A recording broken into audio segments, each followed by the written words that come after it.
Hello, welcome back to my channel. My name is Erica and this is Rick's Reads.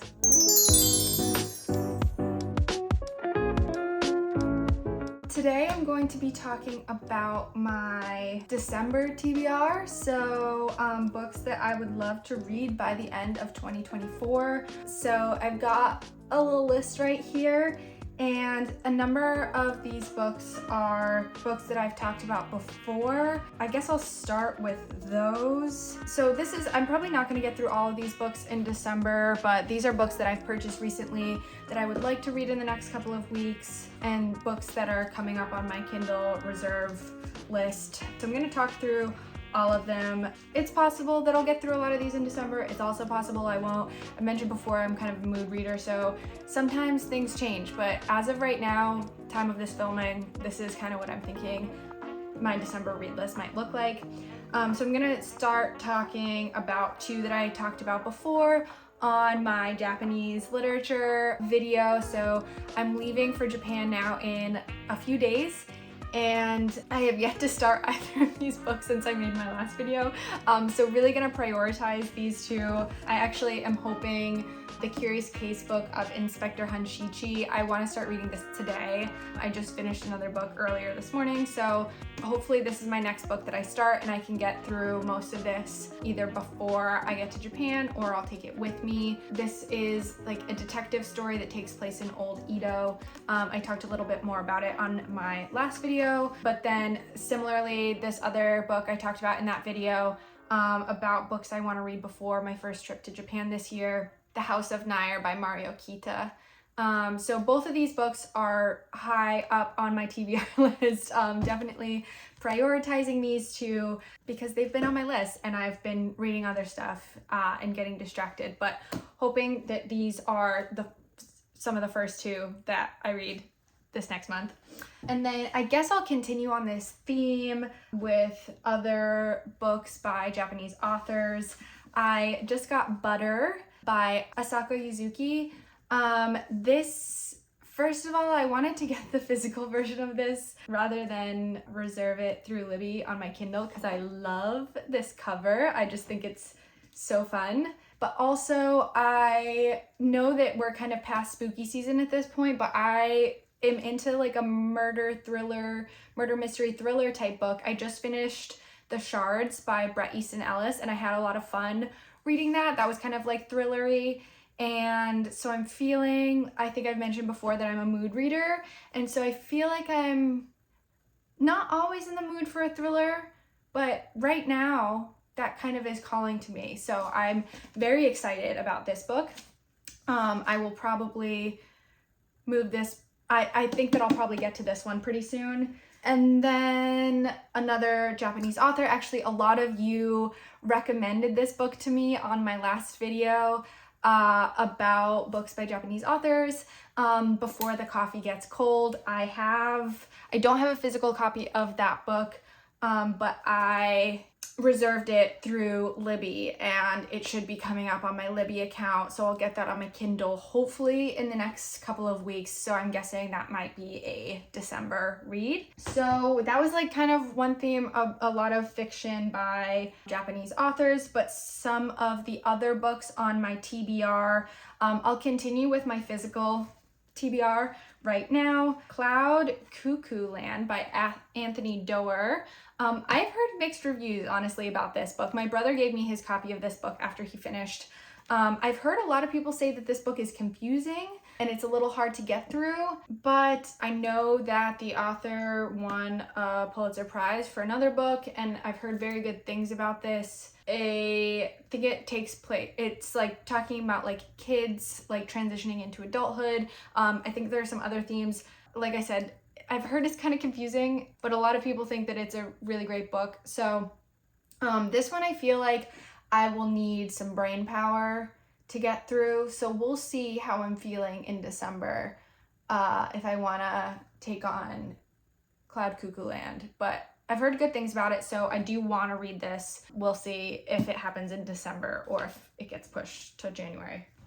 And then Small Things Like These by Claire Keegan. I have heard, this is a tiny little book by an Irish author named Claire Keegan, and I don't totally know what this is about, but I've heard such incredible things about it.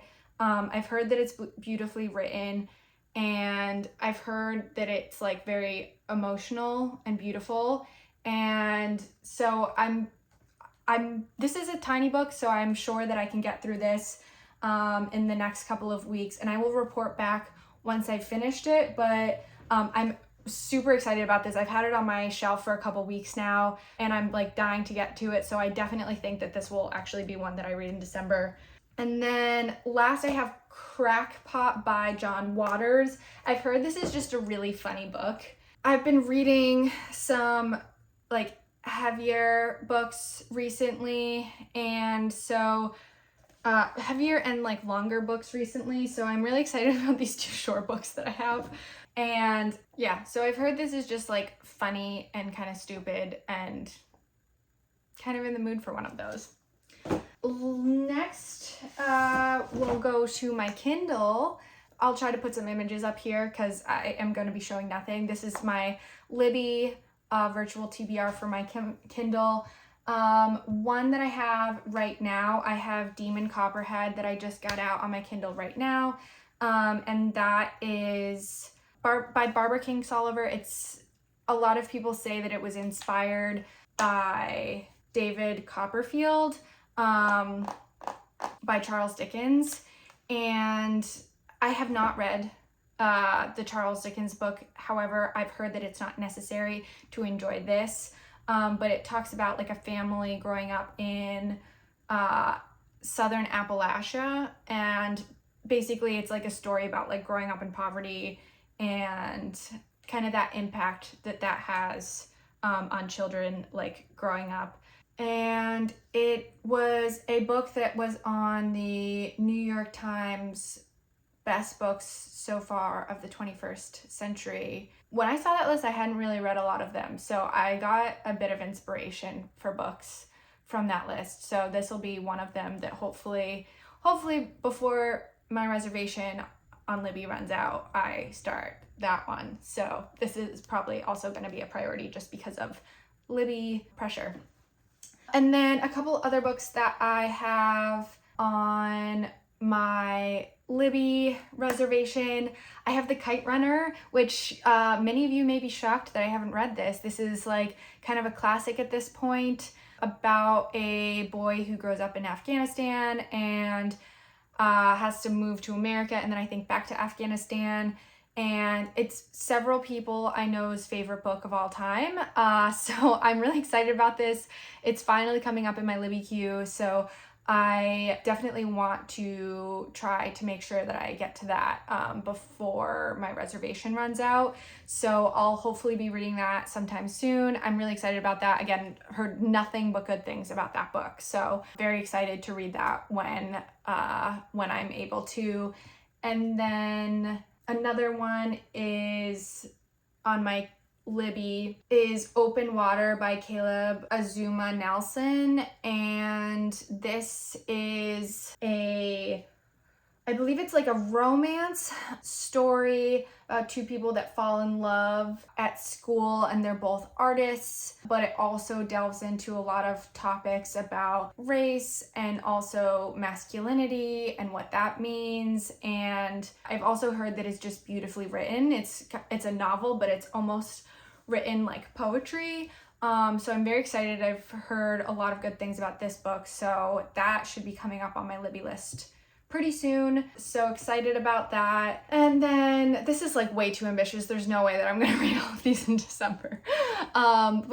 Lastly, I have A Little Life, which I know is a very popular book to book talk book. Probably everyone has heard of this one.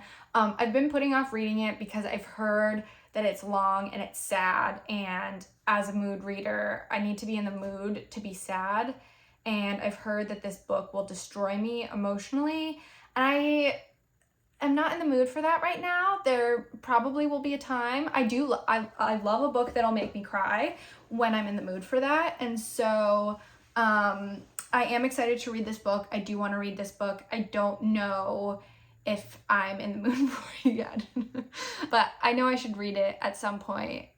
So who knows? A Little Life may get pushed again depending on how I'm feeling. I don't know if I want to like cry around the holidays and stuff while I'm like with my family. Like I'm gonna try to be a little bit more cheery. I might wait till January. January is a fun. I think January is the time to like read a book and cry by myself at home.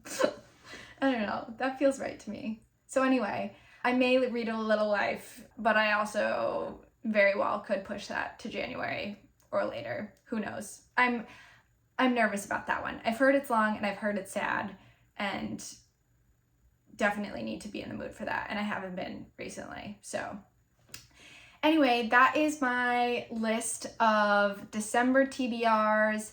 Like I said, I don't know that I'll get through all of those. I don't know that I'll get through, I might read other books that are not on this list. So, but that's currently what I'm thinking. Let me know if you've read any of those books in the comments, or if you have like recommendations for other books that are similar to the ones that I have mentioned here, because I'm always looking to add to my TBR. Although my TBR is getting pretty ridiculous right now. I've got like 150 books on my TBR. So maybe don't, but maybe do. I don't know. I can always take more recommendations. Anyways, I'm rambling right now, so I'm gonna get off of here. But if you've made it this far in the video, thank you so much for watching, and I'll see you on the next video. It may be when I get back from Japan, so it's possible that there may be like a little gap in these, in between my next video. But I'll be back hopefully in a couple weeks. Thanks for watching.